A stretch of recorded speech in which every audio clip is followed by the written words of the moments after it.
Por favor, los de logística, organizar el set.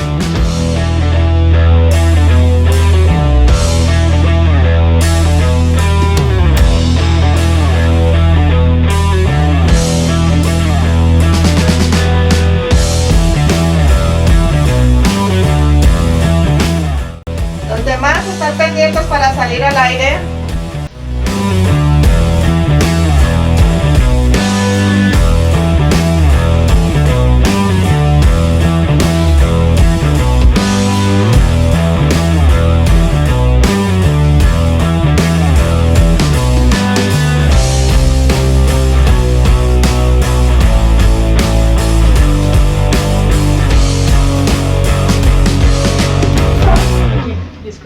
Ay, doctora. Hola, mucho gusto. Carol Ross, la presentadora. Luisa, ¿Me te puede? veo un poco alterada, Estresada más bien, doctora, mucho. pero no, siéntate, charlamos un rato antes de salir al aire. Bueno, doctora. Pues ya que es doctora, le voy a comentar lo que me pasa, ¿cierto? Doctora, es que vea, yo soy la presentadora aquí del programa. Esta es mi primera vez. Vienen dos especialistas muy importantes. Una de ellas, pues, es usted. Y ahorita estaba hablando con una compañera, porque soy deportista, ¿no? Oh, qué bien. Sí, de voleibol. Entonces estaba hablando con una compañera y me avisa de que el partido que teníamos programado para el siguiente domingo no lo pusieron para este. Entonces, hoy viernes y partido domingo no estaba lista. Entonces, claro, eso me tiene un poco como estresada porque... Yo diría más bien que ansiosa, estás ansiosa. Y eso no es lo mismo que estrés. Pues mira, digamos que el estrés, digamos que se da como una respuesta en ese momento, ¿sí? Por sucesos inesperados. Mientras que la ansiedad, digamos que es una predisposición del cuerpo ante una amenaza o un peligro, ¿cierto? En este caso, digamos que tú tienes un partido el domingo y tú no sabes cómo reaccionar, tú no sabes cómo enfrentarlo, por eso que te cambian las fechas y eso. Y además tienes una presentación ahora al aire, entonces estás como un poco alterada. Y te veo como, no sé, como respirando fuerte, como que estás... No, y mi corazón, vea, está a millón. ¿Te puedo llamar la frecuencia? Bueno, La frecuencia acá.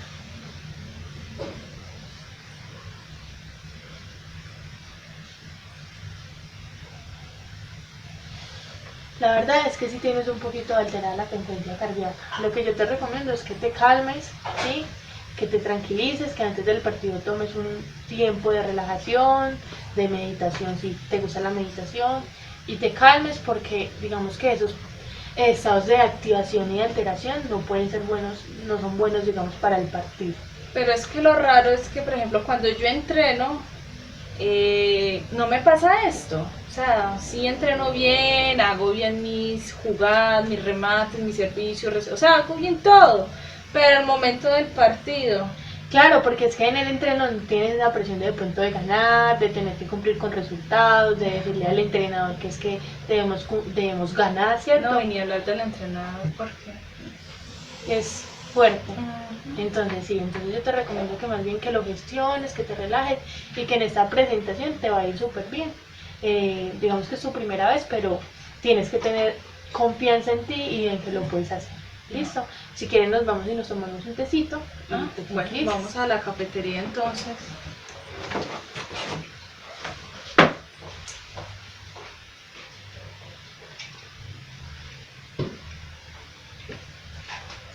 Producción, ya vamos a comenzar. La verdad es que no había tecito, pero con agüita está también muy bien. Qué lástima, pero bueno. Cámara principal activa en 5, 4, 3, 2.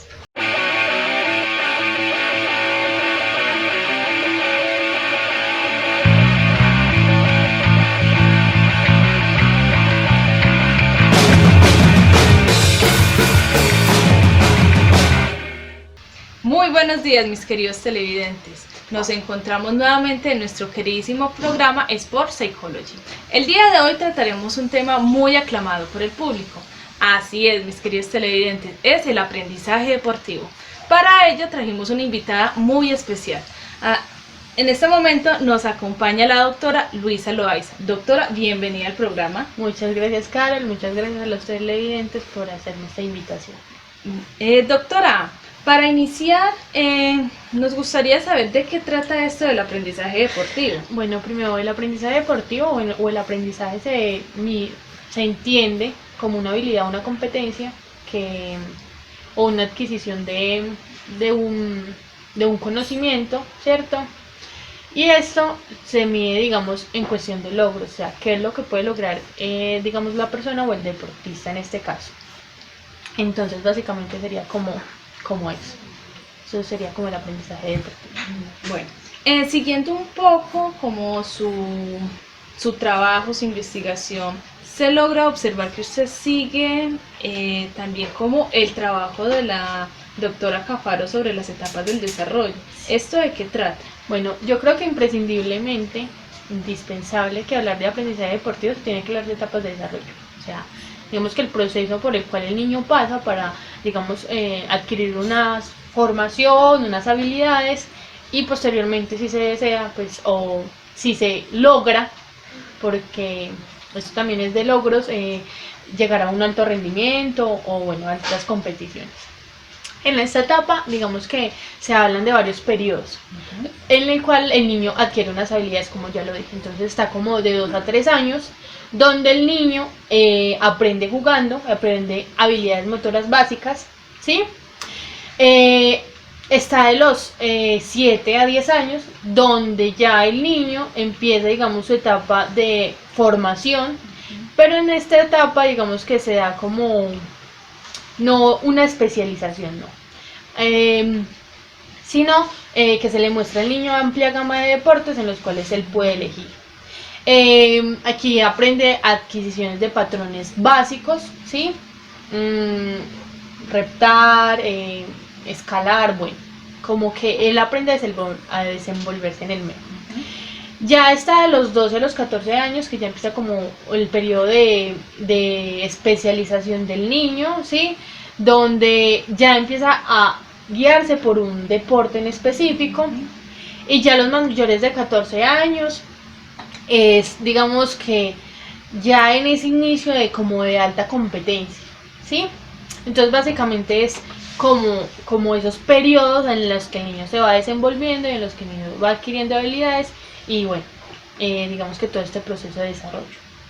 Se podría decir que al inicio los niños simplemente están pensando es como en una etapa de diversión, de juego y de pasarla bien con... Efectivamente, digamos que los niños en esta etapa lo que buscan es divertirse, es aprender del otro, del compañerito, de gozársela.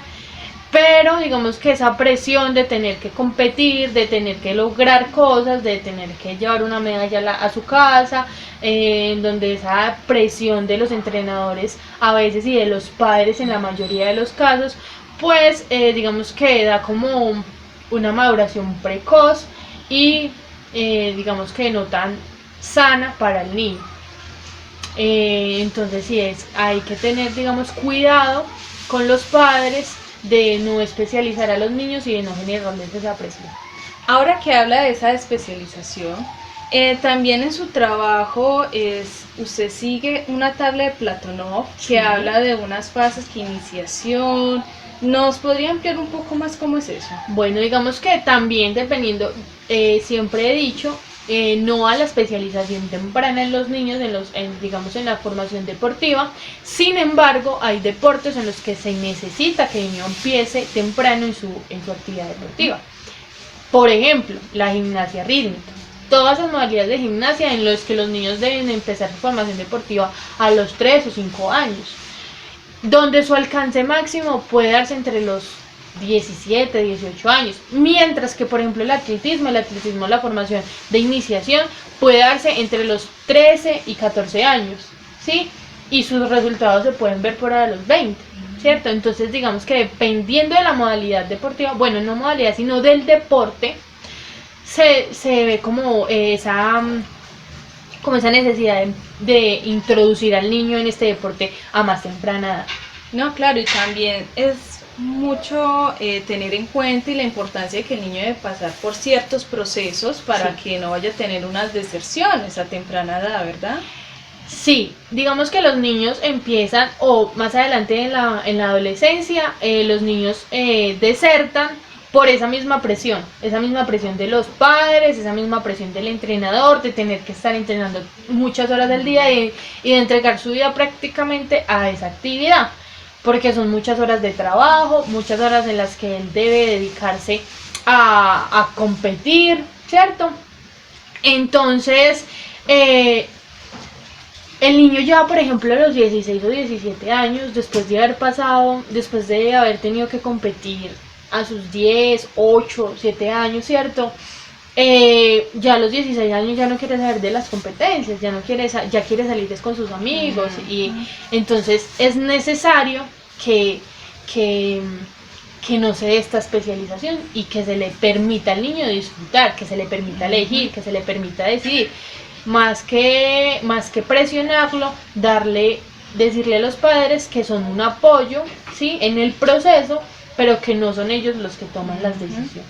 Claro, y es súper importante porque ellos de cierta manera empiezan a perder como su vida social, porque cuando llegan a un alto rendimiento, deportistas de élite, ya son 8 horas de entrenamiento, 6 días a la semana, 12 horas de sueño, entonces se limita mucho como el compartir con las personas. Exacto. ¿Usted qué nos recomendaría?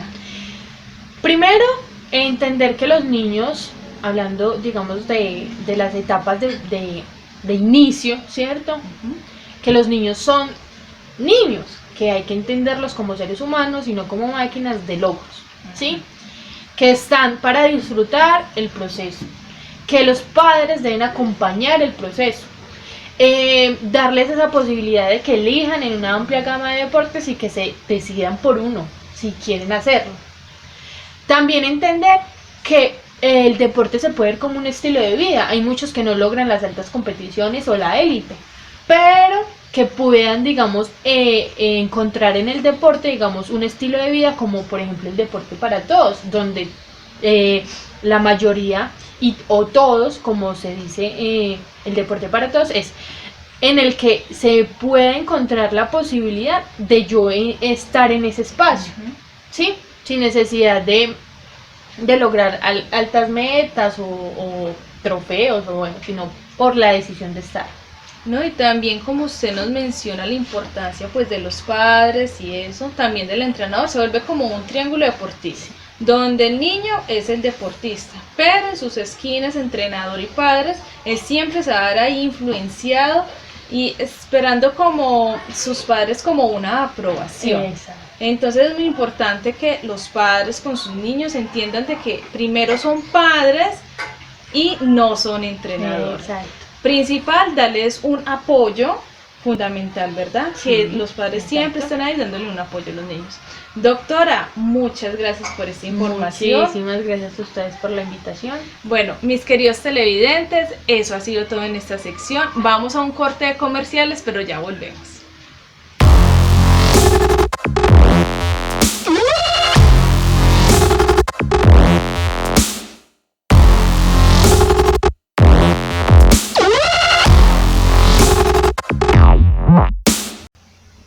Buenas tardes, bienvenidos nuevamente a nuestro programa Sports Psychology. En esta oportunidad trataremos un tema muy importante e interesante para la audiencia, y es agresiones y emociones en el deporte. Para ello tenemos una invitada súper especial, Yesenia Pedraza. Bienvenida. Fernanda, muchas gracias por la invitación, es un placer estar aquí. Bueno, con ella vamos a tratar estos temas y pues antes de empezar quisiéramos preguntarle a ella ¿qué es eso de agresiones en el deporte o emociones en el deporte? ¿Cómo ocurre? Bueno, para entender las agresiones hay que identificar que ocurren dos factores, ¿cierto? El primero de ellos es que un individuo quiera hacerle daño o cometerle una lesión a otra persona. Y el segundo es que esa agresión o esa lesión sea de manera satisfactoria. Ok. En esto de las agresiones, ¿hay tipos de agresiones en el deporte o todas son las mismas? ¿Cómo se caracterizan? ¿Cómo se hace? Bueno, hay que entender que hay dos tipos de agresiones. La primera de ellas es una agresión hostil. Entonces, esta nos dice que es cuando una persona como objetivo tiene de ir a causarle un daño o una lesión a otra persona. Y el otro tipo que encontramos es la agresión instrumental. Perdón. Que esta no busca como causarle un daño directo a otra persona, sino que se da como en el proceso para alcanzar como su objetivo. Ok. Para entender, digamos, este tipo de agresiones, cómo se dan y cómo podemos ver, digamos, emociones en el deporte, ¿qué ejemplo de pronto nos trae o cómo podemos interpretarlo mejor? Bueno, para que te quede más claro, igual que a los televidentes, se trajeron dos videos. Para colocarlos un poco en contexto, el primero que vamos a encontrar es un partido de fútbol, una Copa Final del Mundo en el año 2006 de Italia versus Francia. En el segundo video vamos a encontrar el calcio histórico, que es un deporte muy tradicional en Italia. Listo, entonces encontramos que en el fútbol entendemos primeramente que hay muchas emociones, porque primero es una Copa Final, ¿cierto? Claro. Entonces ambos equipos quieren ganar. Claro. Al igual que ambos equipos quieren ganar, pues también sus espectadores quieren que su equipo gane. Entonces desde ahí ya se empieza a tener como esa presión social de los espectadores, del entrenador, el director técnico, los ayudantes del mismo equipo y la misma presión que uno se inflige porque pues uno quiere dar lo mejor y uno quiere ir a ganar. ¿Listo? En el calcio histórico encontramos que este deporte desde Italia es muy tradicional, es un deporte que lo realizan es por amor a su ciudad, porque ellos no reciben como una remuneración a comparación de otros deportes como el fútbol, exacto. Ellos lo hacen es porque lo quieren hacer y ya, eso es todo. Entonces, bien, para poder entender este tipo de agresiones, vamos a elegir como dos momentos muy específicos de estos videos. Entonces le pedimos a producción que nos lo comparta. Entonces le vamos a pedir a producción que el primer video que nos compartan es el de fútbol, ¿vale? Entonces ya tienen en pantalla un momento muy específico en el fútbol, que es el momento en que Zidane le comete una agresión hostil a Materazzi. Entonces, ¿esto por qué se da? Primero hay que entender, pues ya, como saben, el contexto en el que se encontraban ellos, las emociones estaban como muy a piel de rosas, como se dice. Entonces, momentos antes o instantes antes de que él cometiera este tipo de agresión, él recién no había logrado llevar a cabo un gol de manera satisfactoria para poder darle el desempate a su equipo. Aparte de eso, Zidane era en ese entonces el capitán del equipo. O sea que sobre él yacía más presión que sobre los otros jugadores, Claro. porque él era como un líder a seguir. Entonces, listo.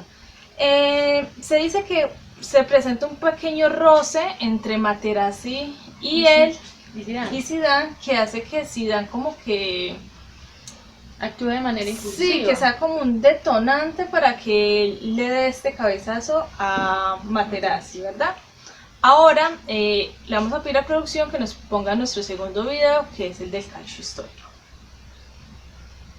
Bueno, como observan en pantalla, este es un deporte de demasiado contacto, muy directo, donde se observa que los jugadores, uno puede decir que no, es que están peleando, pero no, hay reglas a seguir de que, bueno, puede golpear a su contrincante, pero sin intención de hacerle daño. Puede ser un poco contradictorio porque uno dice, pero lo está golpeando, sí, pero no es porque lo quiera hacer por hacer, sino porque su objetivo es derrumbar a su contrincante para poder raptar el balón e ir a anotar un gol. Sí, porque yo podría ver perfectamente ahí que lo tumbo y lo dejo ahí en el piso. Exacto. Entonces hay una parte muy específica en el calcio histórico, justamente en este video, que se observa cuando un jugador tumba a su contrincante, ya está en el suelo y si él quisiese lo hubiese podido golpear. Claro. Pero ahí ya sería una agresión hostil si él hubiese tenido Atacado. como objetivo atacarlo, pero no. Se observa es una agresión instrumental porque es por lo mismo, desea tumbarlo pero es por el juego, Exacto, con la por las idea de reglas. conseguir el balón. Ah, listo. Exacto. Entonces podemos decir que a pesar de que el cacho histórico, por un lado, es un deporte de alto contacto, es una agresión instrumental y no hostil porque no quiero herir al otro. Exacto. Mientras que en el fútbol, siendo un deporte de contacto pero no tan directo, hay una agresión hostil porque quiero lastimar a mi contrincante. Exacto. Básicamente es eso. ¿Qué consecuencias puede haber, digamos que con esto de las agresiones? Bueno, pues principalmente, y como se observa, son las lesiones deportivas. En el Claro. calcio histórico, por ser un deporte de alto contacto, pues se van a presentar más. Es tanto que ellos entrenan todo un año para jugar solamente un día. Uy, eso es... Exacto. Entonces es mucha presión. Mucha presión, claro, y el hecho de querer ganar.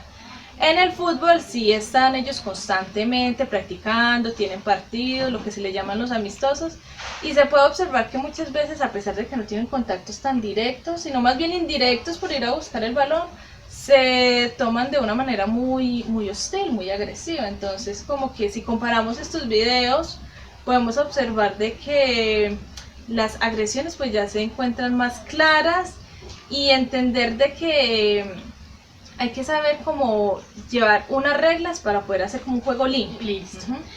Entonces, entrando a esto de las consecuencias, Exacto. ¿qué recomendaciones hay para, digamos, evitar o aplacar, digamos, estas agresiones en los deportistas o bueno, digamos que en estos contextos? Bueno, lo primero es como para evitar una mala atmósfera, es como el jugador, y más ya jugadores tan de élite, digámoslo así, pues como entender y aceptar de que están cometiendo como un error, como que están siendo agresivos. De esta manera se puede ayudar, buscar como una ayuda, digámoslo, de un psicólogo deportivo que Dentro sepa del mismo campo, ¿cierto? para poder que lo ayude a solucionar. Porque si un jugador empieza a hablar como de esta manera, va a generar como en sus compañeros como cierta mala atmósfera deportiva, como se dice. Entonces no van a querer como jugar tanto con él. Claro. Aparte los espectadores, pues eso no les va a gustar. Claro. Y el hecho de ganar como va a ser de una manera más con ventaja para estas personas, porque si yo, siendo un jugador que considero que juego bien y tengo mi contrincante que es agresivo y lo hace de una manera hostil porque me quiere herir, pues yo no me le voy a ir a Claro. meter. Exacto, Claro. no lo va a alejar. Entonces yo recomendaría como que aceptar de que se está haciendo agresivo para poder buscar una ayuda, para poder mejorar. Y aparte de eso, pues el director técnico, el entrenador, también son muy fundamentales en este aspecto, porque ellos observan a su Claro. equipo cómo están funcionando. ¿Ya? Listo. Y también pues yo creo que tener en cuenta el contexto en el que se están desenvolviendo los deportistas y digamos los de formación, ¿cierto? Claro, totalmente, así como nos explicaba en la sección anterior la doctora Luisa, que decía que es muy importante la formación de los niños. Si desde niños, desde su etapa de iniciación, uno les empieza a enseñar como un autocontrol de las emociones, se va a ayudar a minorar este tipo de emociones y de tener un mejor control de las mismas para poder jugar algo de una manera más limpia. Y aparte de eso, es muy fundamental también en cuenta su entorno en el que el niño se está desarrollando, o sea, es decir, de dónde viene, dónde vive, con quién vive, va a una escuela o no va a una escuela, y si no va, ¿por qué? O sea, no solo es entender que como si fuera el detonante ese El momento, no. Exacto. Todo tiene un trasfondo, entonces es saber desde dónde viene para poder ayudarlo y formarlo de una manera más adecuada. Listo. Entonces, bueno, yo creo que nos ha quedado claro este tema de las agresiones y las emociones en el deporte. Espero que si tienen alguna pregunta nos la comuniquen por las redes sociales del canal. Y no siendo más, estaremos en una próxima transmisión. Hasta pronto.